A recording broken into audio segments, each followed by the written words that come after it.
Welcome to our Community Church Unitarian Universalist. I am your worship associate, Alicia, and it is a joy to be with you here today. So who are we as Community Church? We are a progressive, open-minded, and inclusive religious community.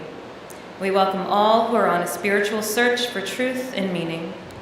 Ours is a faith in action as we do the work of social justice and elevate compassion in our quest to live ethically, recognizing the inherent worth and dignity of all human beings. You may look to your weekly email for most of our announcements, and Kathy has an announcement for us as well.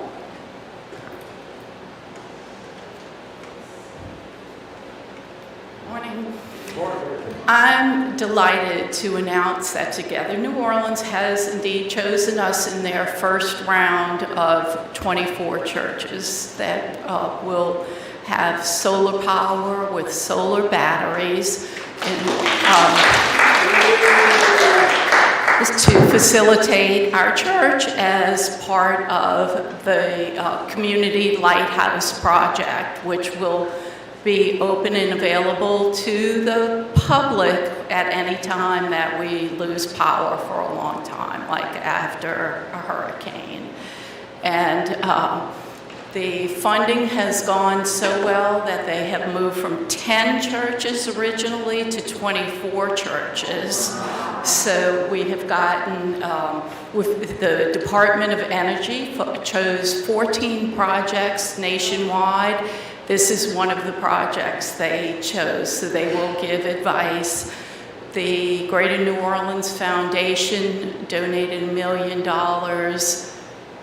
and I can't remember the name, something Relief, which is an international group out of California, gave up to $750,000.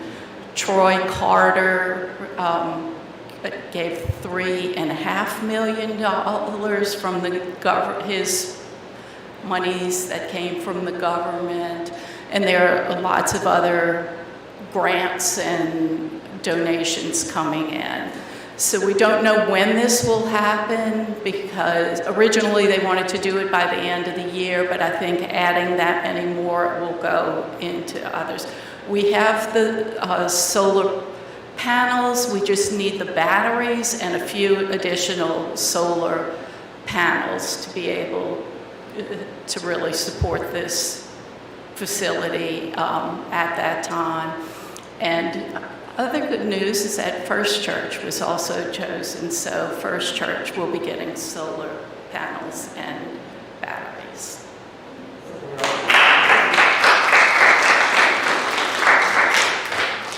Thank you for good news to start our day.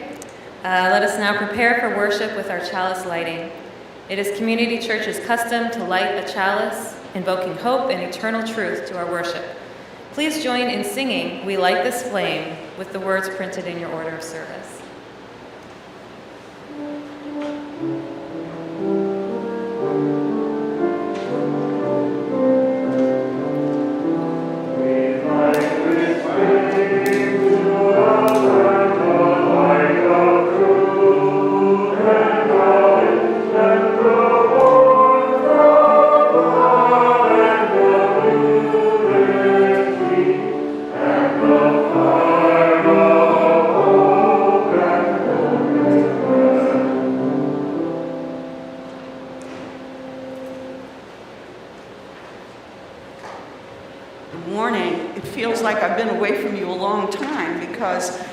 My last service was at the beginning of June, and this is now the end of July, so it feels like, wow, I've been away from you for so long. Our opening words come from theologian Hans Kuhn. When we are liberated from dependence and obligations to all the false gods who drive us mercilessly on to new achievements, money or career, prestige or power, whatever is the supreme value, in that liberation lies true freedom.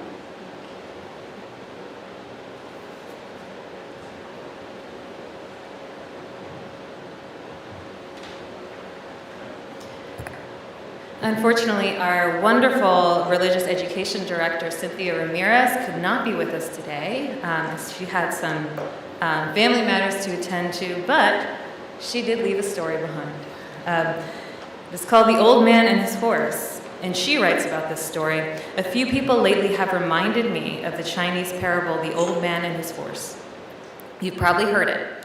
I put it here not to say that all your problems are actually blessings, but what can often seem like a misfortune can turn into a very good thing. I've seen this happen lately, and it gives me hope there's more lemonade ahead for me.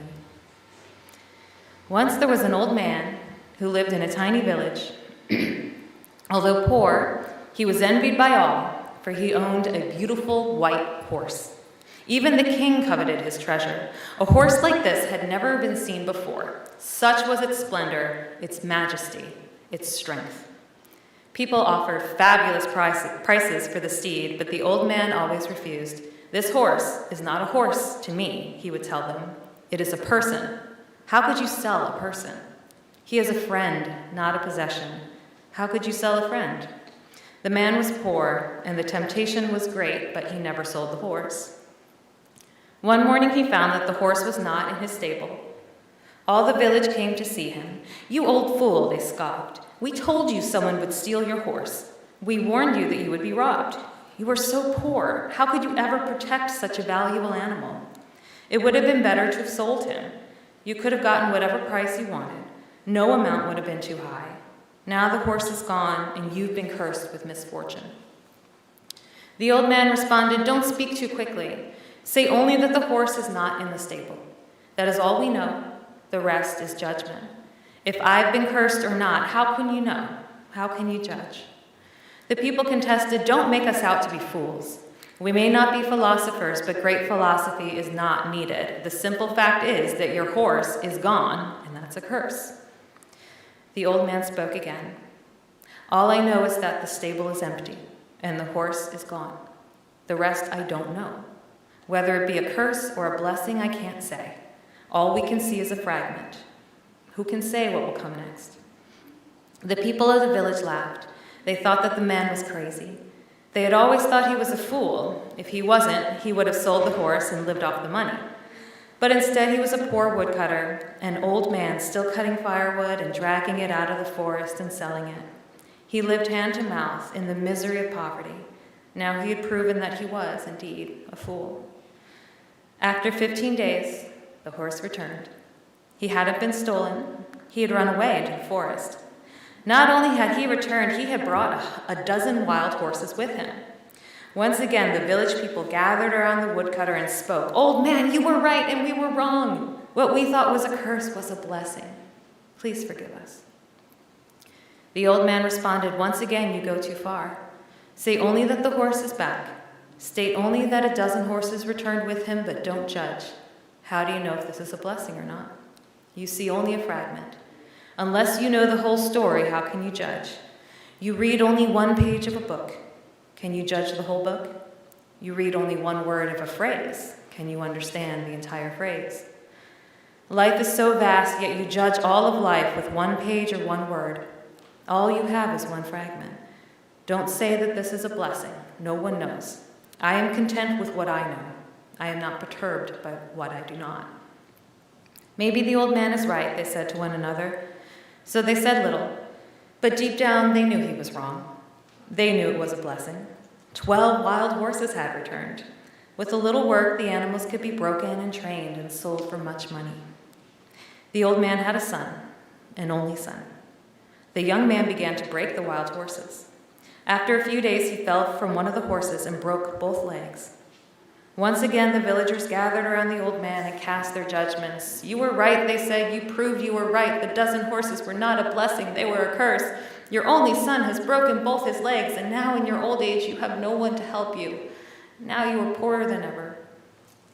The old man spoke again. "You people are obsessed with judging. Don't go so far. Say only that my son broke his legs. Who knows if it is a blessing or a curse? No one knows. We only have a fragment. Life comes in fragments." It so happened that a few weeks later, the country engaged in war against a neighboring country. All the young men of the village were required to join the army. Only the son of the old man was excluded because he was injured. Once again, the people gathered around the old man, crying and screaming because their sons had been taken. There was little chance they would return. The enemy was strong, and the war would be a losing struggle. They would never see their sons again. "You were right, old man," they wept. "God knows you were right. This proves it. Your son's accident was a blessing. His legs may be broken, but at least he is with you. Our sons are gone forever." The old man spoke again. "It is impossible to talk to you. You always draw conclusions. No one knows. Say only this. Your sons had gone to war, and mine did not. No one knows if it is a blessing or a curse. No one is wise enough to know. Only God knows."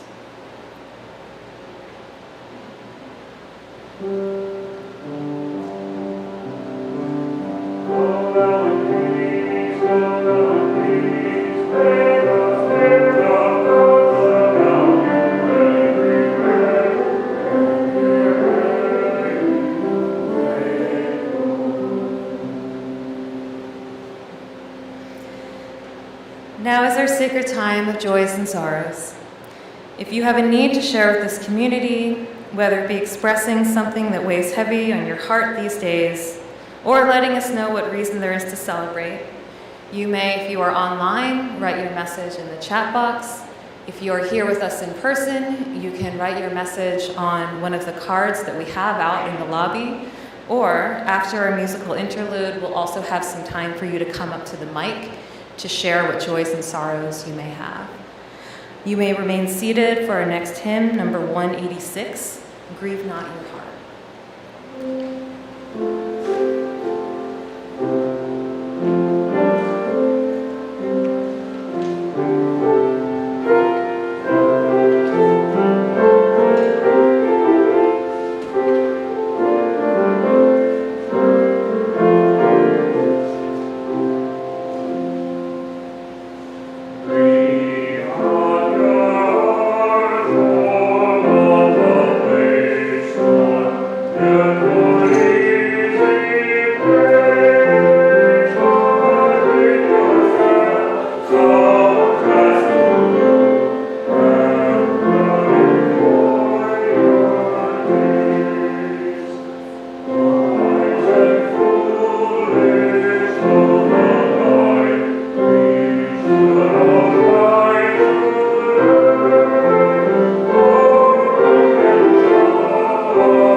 So this comes from Vera and Jim, remembering our dear friend Susie Benton, who died of pancreatic cancer, and dear friend her husband George, both of whom we traveled to France and Italy, and our COVID friends in the pandemic.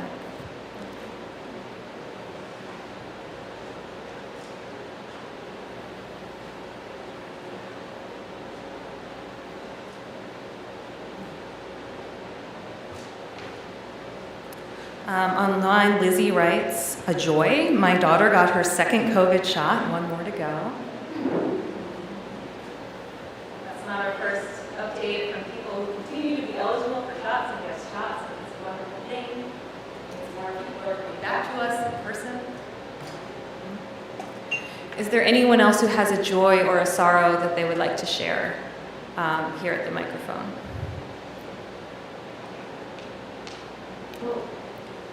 Or if you want to stand and scream, you can do that too.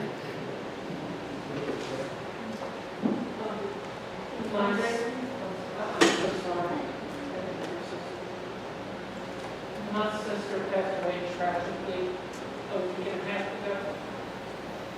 I haven't been to church in 20 years or more.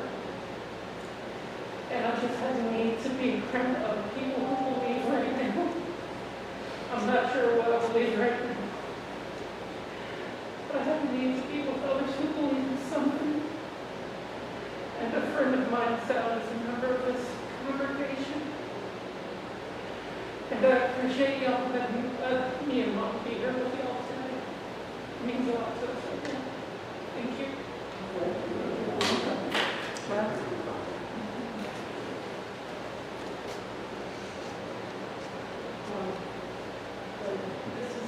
I'm Jamie, this is our first time here today, and the joy that we want to share is after not having seen Nick for a year and a half, we just randomly met and he invited us here. So it's a great joy to be here with him. And the good news is that he has a job here. That's much more our joy. This is only my second time here. I have enjoyed, even though it's my grandmother's passing, I think she was 96, and she was the family member who was just like me. No one else in the family, like apples and oranges. I love them. But I got my choice. I got to see her before she passed for the first time in years, which 3 kids up to Connecticut is a big deal.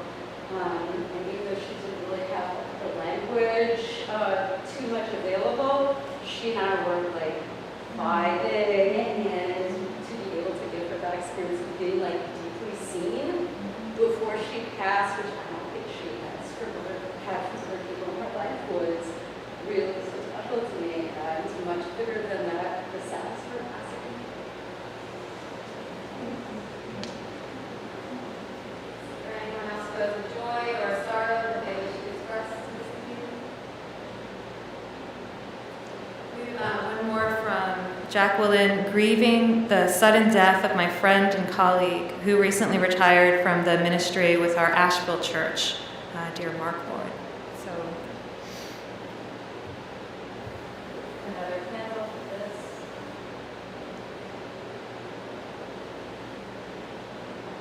And we will light 2 more candles.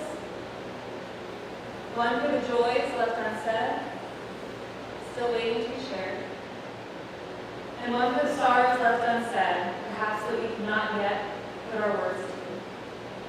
But please know that we love you, and that we hold you in our hearts.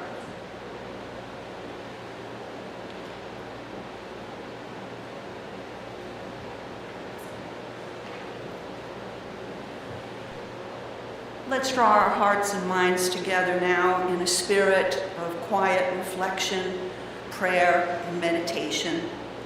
Our words for meditation come from a sermon from my colleague Kathleen McTeague. I once heard of a teaching from the Buddhist tradition that holds there are 3 stages of growth in our spiritual development. At the first stage, we see our failings and flaws and limitations more clearly. We begin to view them as we would a tree that bears poison. We avoid the area as much as possible, or more aggressively, we try to pull the whole thing up by the roots. Gradually, we enter a second stage of growth, where we're able to see our failings through the lens of compassion. We see the poison tree then as a part of ourselves, a part of the world. And though we might put up a fence around it or warn others not to go there, we no longer fight it or avoid it or try to kill it. But at the third stage of spiritual growth, we learn to see that our failings can sometimes be our best teachers. At this stage, we recognize that just as many poisons in our real world can yield antidotes and cures, what once looked like a poison tree within us can also be seen as a medicine tree. Let each of us now take some time to think back to a moment in our own lives where we thought we had failed, and inwardly look for the lessons we learned and the strengths we gained that helped us down the road and made us into the people we are today. And then let us give quiet thanks for the gifts of those failures.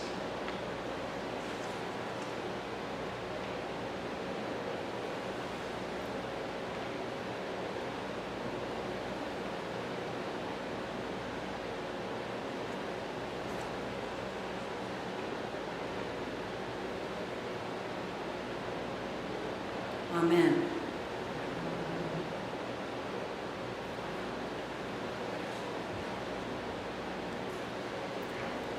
Community Church Unitarian Universalist is a self-sustaining congregation.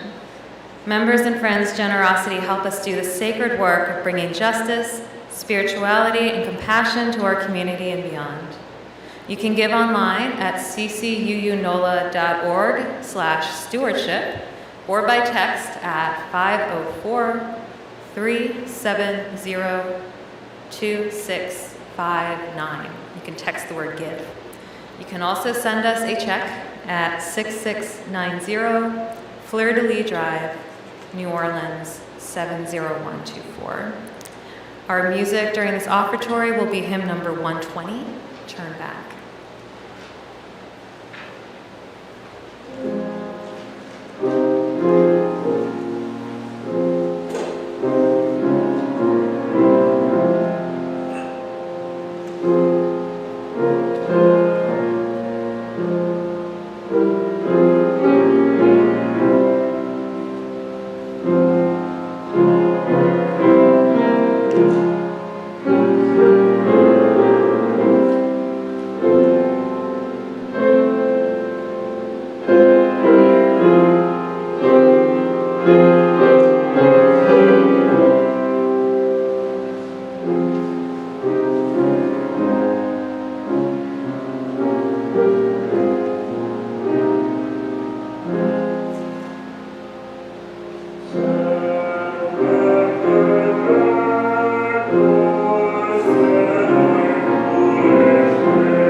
The spiritual marketplace is full of teachings on how to achieve every conceivable measure of material and non-material success. And yet no one teaches us how to fail and how to lose with dignity and awareness. The very experiences, events, and emotions we most fear and attempt to avoid are frequently our greatest opportunities, openings we often pass up because our apprehension keeps us from learning to experience failure in such a way that it is transformed into invaluable gain.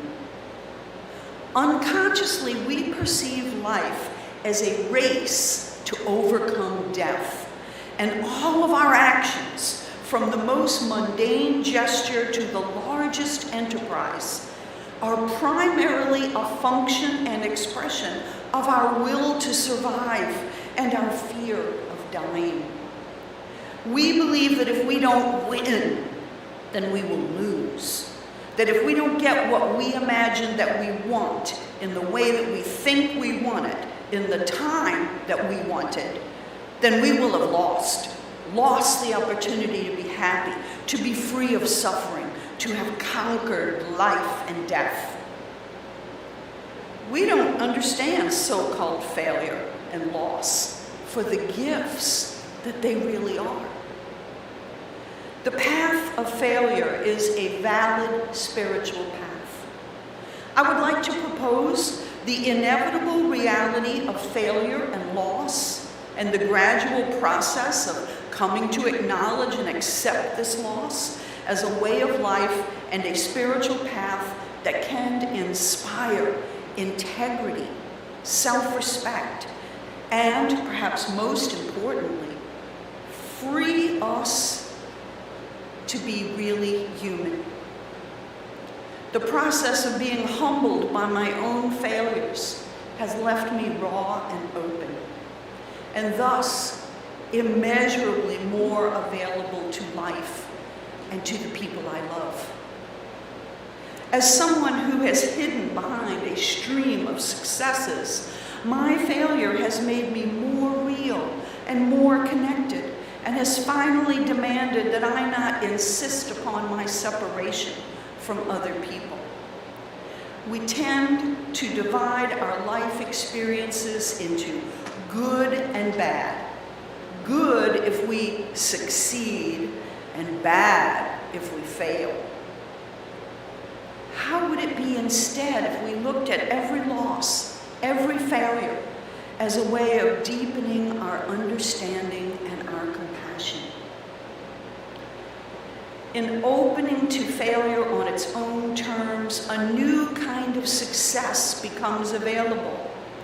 There is a quality of self-worth that lies beneath all gains and losses. There is a place to dwell within ourselves in which our happiness and contentment no longer depend upon the flow of continually changing circumstance. When our ground is taken away and we find we are still standing, then we begin to discover something we might call groundlessness. When, through loss after loss, we finally become available to life as it is, instead of how we're attempting to force it to be, the measure of our success changes.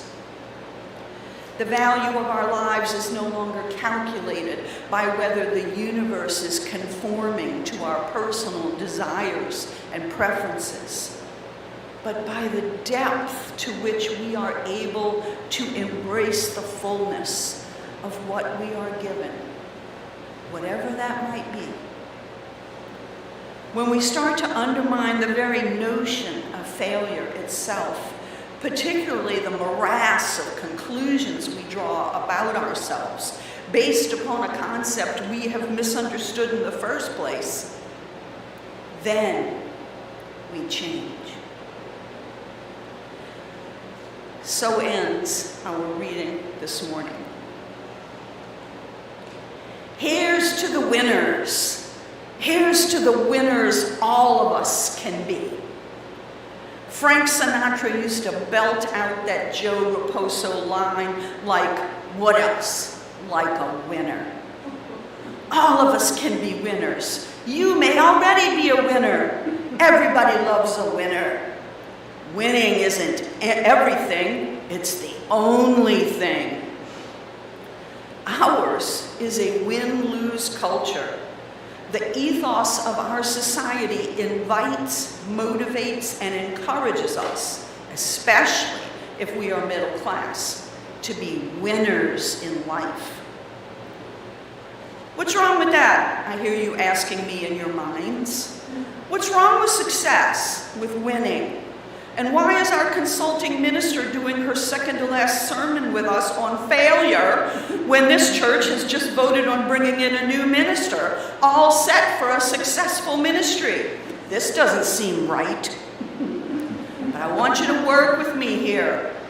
I think this is the perfect topic for a UU church about to embark on a new ministry. Dr. Carnegie Kalian, former president and professor of theology at Pittsburgh Theological Seminary, writes, "The only acceptable symbols of failure in American culture are pathetic or comic figures like Archie Bunker on television or Charlie Brown and Ziggy in the cartoons. The cult of success reigns supreme." Americans often live in terror of being labeled a failure, a loser. Yet the truth is that we're all failures and losers. At least the best of us are. There was a Nike TV ad years ago featuring basketball legend Michael Jordan. In it, Jordan looks into the camera and says, "I've missed more than 9,000 shots in my career. I've lost almost 300 games. 26 times I've been trusted to take the game-winning shot and missed. I have failed over and over again in my life." Well, hello, my name is Melanie, and I've failed. I've been divorced twice, and by my count, I have been fired at least 6 times, 4 times by UU churches, and one of them was my own home church. In my life, I've had my share of losses, failures, and disappointments, both large and small. I know what it feels like to lose, to experience defeat, to be humiliated. And I figure every one of you knows this too. And here we are at what we hope is the tail end of a worldwide pandemic and what might be, but hopefully not, universe willing, the start of another one, having to try to scratch out what success and failure even look like at this stage of world history. As long as we're here, I thought it would be a good idea for us to explore what my old friend and mentor Suzanne Meyer called the theology of the hard landing. Why? Because hard landings, losses, frustrating disappointments, and humiliating failures are facts of life. Half of all small businesses go under within the first 5 years. 4 out of 10 first marriages collapse. The top baseball players only get a hit about 3 times out of 10. All of us fail. And yet failure is an embarrassing and uncomfortable topic, one that seldom gets addressed because nobody wants to talk about it. Go into any bookstore or online bookseller and take a look at the self-help section. Dale Carnegie's How to Win Friends and Influence People is still in print. I think it's over 10 million copies sold at this point. Norman Vincent Peale's The Power of Positive Thinking is close to 8 million copies. And then there's the current favorites, books with titles like Winning Through Intimidation and Looking Out for Number One. Plenty of books out there will tell you how to be successful beyond your wildest dreams in virtually any field of human endeavor, from your career to your family to your love life. But nobody is making money writing books about failure. Failure or fear of failure is our own private, shameful little secret. Nonetheless, loss, failure, and disappointment can be fierce teachers and excellent spiritual guides, but only if we're willing to let them. Well, I can hear some of you thinking, but what's so wrong about wanting to win? Winning feels great. We're number one. We're on top. We're a big success. But the fact is, winning can be almost as painful as losing. We live in an age of executive game players, superstars, Nobel Prize winners, bionic celebrities, and successful entrepreneurs who have captured our imagination and attention. We all seem to feel the pressure to win at something, sometime, somehow, somewhere. The hope for success and the fear of failure are perhaps the two greatest burdens carried by middle-class Americans. And losers are not the only ones who bear that burden. Winning exacts a heavy emotional and spiritual price as well. The more successes one achieves, the greater the addiction to success. A winning streak can become a diabolical chain that nurtures and contributes to our anxieties, our anguish, our restlessness, and our sense of being incomplete. In short, too much success can be as dangerous to health and a sense of wholeness as failure. To maintain a pretense of winning is a facade, a false front. This mask contributes to the identity crisis of individuals who appear to be winners, but who are actually losers in their search to find authentic selfhood. Psychologist Daniel Levinson talks about the tyranny of the dream. It's not enough to be good at what you do and to enjoy it. You must be the best. It's not enough to be respected as competent. You must be number one. It's not enough to make a contribution. You must be remarkable.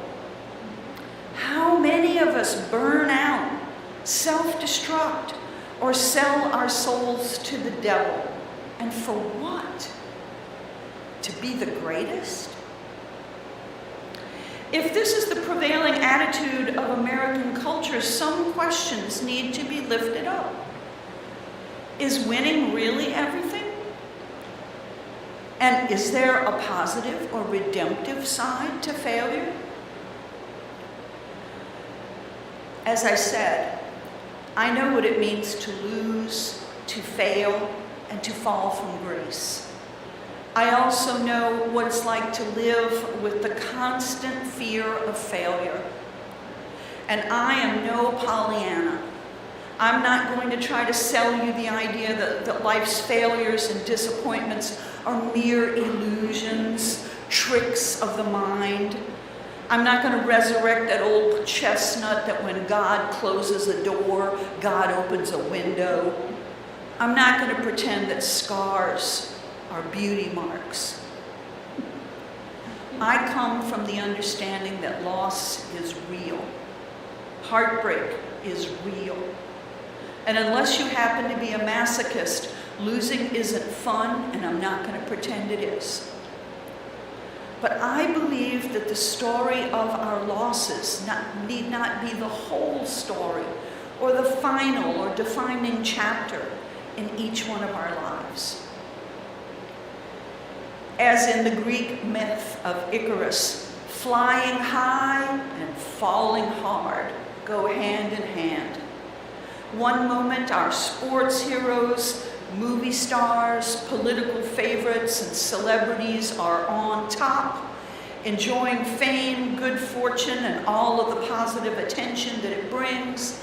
And the next moment they are brought down by some flaw or failing or just bad luck. And the same crowd that cheered them will turn on them and attempt to destroy them. Tragically, we actually seem to relish watching our heroes fall from grace. Stick your neck out, aim for fame, rise above the crowd, enjoy the spotlight, but be forewarned, when you fall, and you will fall, the landing is going to be hard, painful, and messy. There's even a word for the secret delight that we take when we watch the big people fall from grace. Schadenfreude.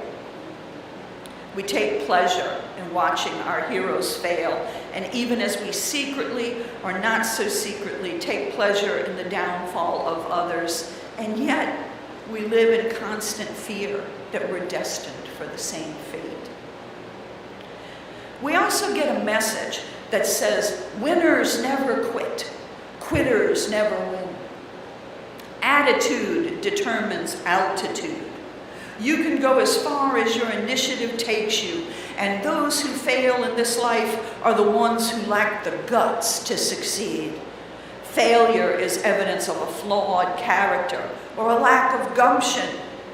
America is the land of opportunity, and those who fail are either those who refuse to take a risk, or they lack the moxie, the smarts, the chutzpah.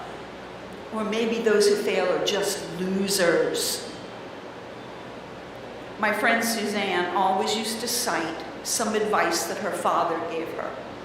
Her dad built airplanes for a living. And he said once that when it comes to flying, any landing that you can walk away from is a good landing. And if the plane is fit to fly again, then it's an even better landing. In other words, no matter whether you win or lose, if you're still standing, count it as a win. What does not totally destroy you can even serve to make you stronger and even enlarge your compassion. Any landing you can walk away from is a good landing. Author Pat Conroy said it this way: there is no teacher more discriminating or transforming than loss. Losing prepares you for the heartbreak, setback, and tragedy you will encounter in the world more than winning ever can. By licking your wounds, you learn how to avoid getting wounded the next time. Some of the biggest heroes, geniuses, and celebrities have had some hard landings and were at some point in their lives and careers judged by others around them as failures. The great composer Beethoven was considered a hopeless failure by his music teacher. Leo Tolstoy flunked out of college. Walt Disney was fired from one of his first jobs because the editor of the newspaper he was working for said that young Walt didn't have any new ideas. Thomas Edison was described by his high school teachers as too stupid to learn anything. Henry Ford went broke 5 times before he succeeded. Even Babe Ruth, the baseball player considered to be one of the greatest of all time, holds the record for strikeouts. Babe Ruth hit 714 home runs, but most people forget that he struck out 1,330 times. Abraham Lincoln, perhaps our greatest president, was a failure most of his life. In 1832, he ran for state legislature. He lost. He wanted to go to law school but couldn't get in. In 1833, he borrowed money from a friend to start a business but went bankrupt. It took him 17 years to pay back his friend. In 1836, he had a nervous breakdown and was just bedridden for 6 months. In 1843, Lincoln ran for Congress and lost. In 1854, he ran for the Senate and lost. In 1858, Lincoln ran for the Senate again and lost. Even in Lincoln's time, talking about one's losses and failures was taboo.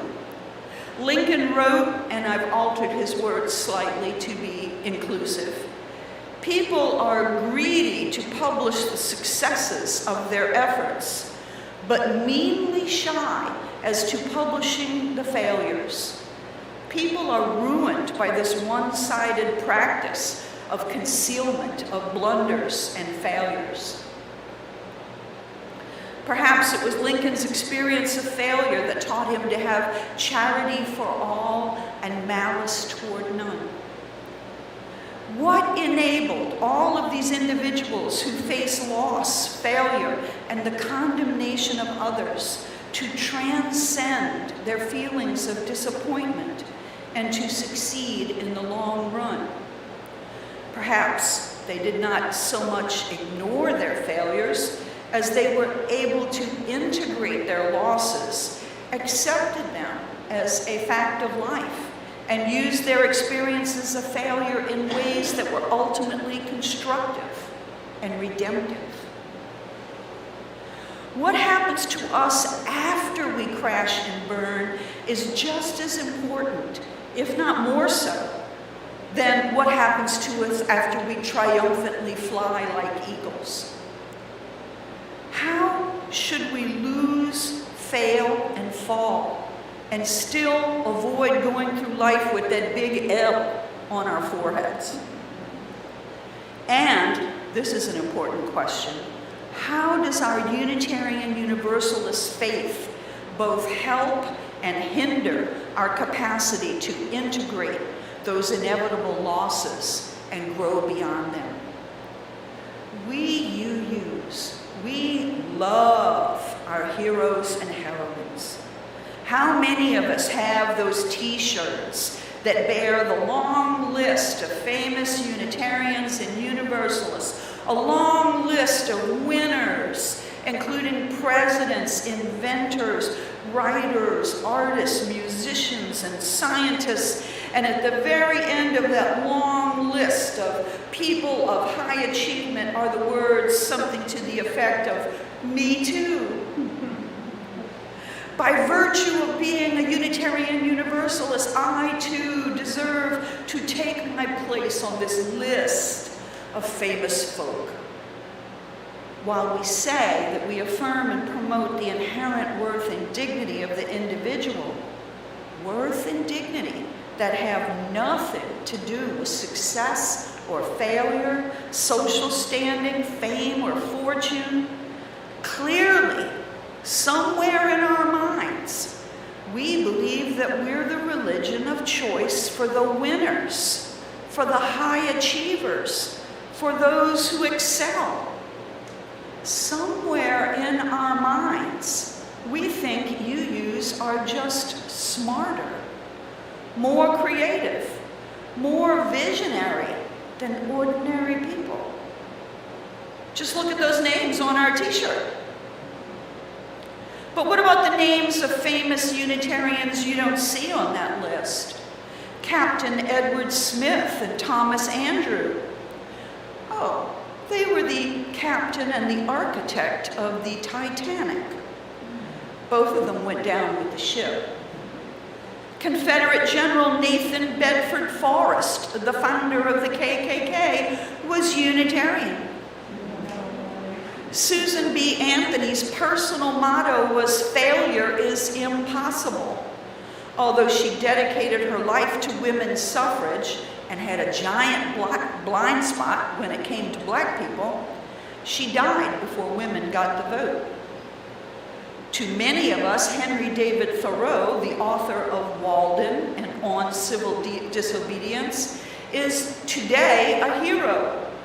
But when he died of tuberculosis in his late 40s, no less an astute observer and close friend, Ralph Waldo Emerson, judged Thoreau to have been a failure his whole life.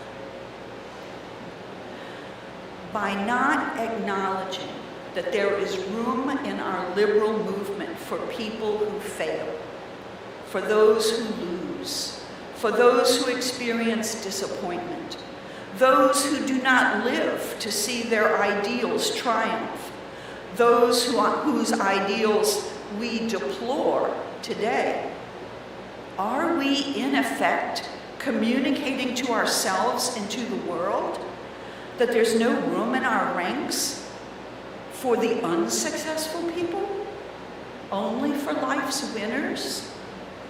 Do we emphasize our Unitarian confidence in the unlimited potential for human achievement and success at the expense of our Universalist emphasis on grace, forgiveness, and ultimate redemption? These are important questions to raise, and not just at the beginning of a new ministry. Like my friend Suzanne, I am convinced that our strength as a religious movement is based on our willingness to consciously integrate our faith in human potential and the ultimate triumph of the human spirit with our faith in our capacity for humility, compassion, mercy, and forgiveness. When everything is going well and we are winning, we often become absorbed in our success to the degree that we block out the rest of reality, as well as anybody who threatens to stand in the way of our pleasure and enjoyment. I think of all the people denying the pandemic because it's like so inconvenient and it's not fun. Our good situations may be great for the ego, but they're not always optimal conditions for overall spiritual growth. On the other hand, our so-called bad circumstances are often the most fertile opportunities for deepening our understanding of the whole of life. True compassion becomes part and parcel of our ongoing human experience when we have allowed ourselves to fail at life and come to accept reality as it is. Only then can we know ourselves to be truly equal with other human beings. Losing puts us in touch with our humanity. Through the acceptance and admission of failure, we can begin to be freed of the burdens of success. Admitting that we fail, that we fall, enables us to recover our identity and our health. There is a sense of release and joy when we're emancipated from the win-lose syndrome.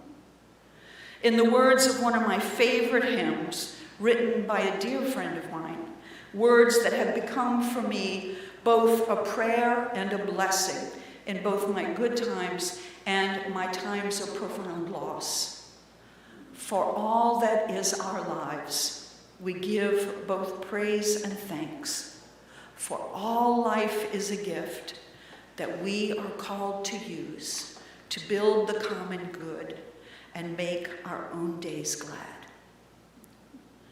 I pray for the grace to discover that indeed all life is a gift, whether I am flying high or falling hard.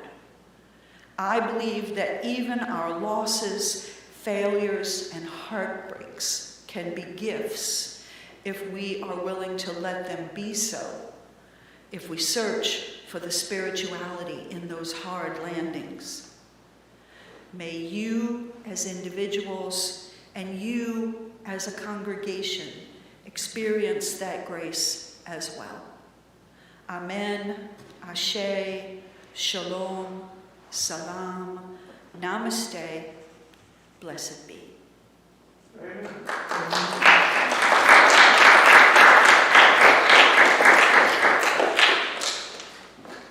Please turn to hymn 289, Creator of Love, our thanks we give, 289.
That this sermon was based on a Susie talk that Suzanne Meyer gave in, I think it was 2003, I'm not positive.